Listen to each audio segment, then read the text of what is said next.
కోటిలోని వీరనారి చాకలి ఐలమ్మ మహిళా విశ్వవిద్యాలయంలో పీజీ విద్యార్థులు ఆందోళనకు దిగారు. పీజీ విద్యార్థులపై జరిగిన వేధింపుల ఘటనపై సమగ్ర విచారణ జరపాలని డిమాండ్ చేస్తూ పెద్ద ఎత్తున వీసీని కలిసేందుకు తరలివచ్చారు.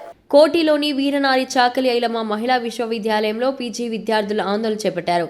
పీజీ విద్యార్థులను వేధించినట్లు ఆరోపణలు ఎదుర్కొంటున్న ఓయూ హాస్టల్ మెస్ ఇన్ఛార్జ్ వినోద్ను సస్పెండ్ చేసినట్లు యూనివర్సిటీ ప్రకటించింది. విశ్వవిద్యాలయంలో భద్రత లేదని, సినిమా షూటింగ్ల సమయంలో ప్రైవేట్ సెక్యూరిటీ వేధింపులకు గురవుతున్నామని విద్యార్థులలో ఆవేదన వ్యక్తం చేశారు. వీసీ హామీతో ఆందోళన విరమించారు. మేము ఇక్కడికి ఎందుకు వచ్చామంటే వీసీ మ్యామ్తో మాట్లాడడానికి. ఆ అమ్మాయి ఎవరైతే వినోద్ అనే పర్సన్తో ఇలా అయ్యిందో ఆ అమ్మాయి క్లియర్గా మెన్షన్ చేసింది రికార్డింగ్లో. ఇలా నేను వెళ్ళి మా వీసీ మ్యామ్కి అండ్ ప్రిన్సిపల్ మ్యామ్కి కంప్లైంట్ చేశాము, కానీ ఎవరు రెస్పాండ్ అవ్వలేదని. ఒకవేళ వాళ్ళు అదే రోజు రెస్పాండ్ అయ్యి ఉంటే షీ టీమ్స్కి వెళ్ళి వాళ్ళు అప్రోచ్ అయ్యే అవసరం లేకుండే, ఇంత పెద్ద సీన్ అయ్యే అవసరం కూడా లేకుండే. ఆ వ్యక్తిని సస్పెండ్ చేసేసి అసలు విమెన్స్ కాలేజ్లో చదువుతున్నాం మేము. విమెన్స్ హాస్టల్లో అబ్బాయిలను పెట్టడం ఎంతవరకు కరెక్ట్ అని కాదు. అక్కడ సీసీటీవీ కెమెరాలు లేవు, ఉన్న 3 కెమెరాస్ కూడా పనిచేయట్లేదు.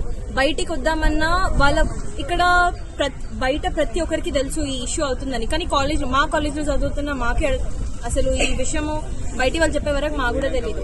అండ్ ఇంకా నిన్న ప్రొటెస్ట్ చేశారు ఉస్మానియా యూనివర్సిటీలో. ఆ అన్న మంచోడు, ఆ అన్న అలాంటి వాడు కాదని చెప్పేసి వీళ్ళందరికీ అది ఫేక్ న్యూస్ అని చెప్పేసి ఫోర్స్ చేస్తున్నారంట కమెంట్ పెట్టమని.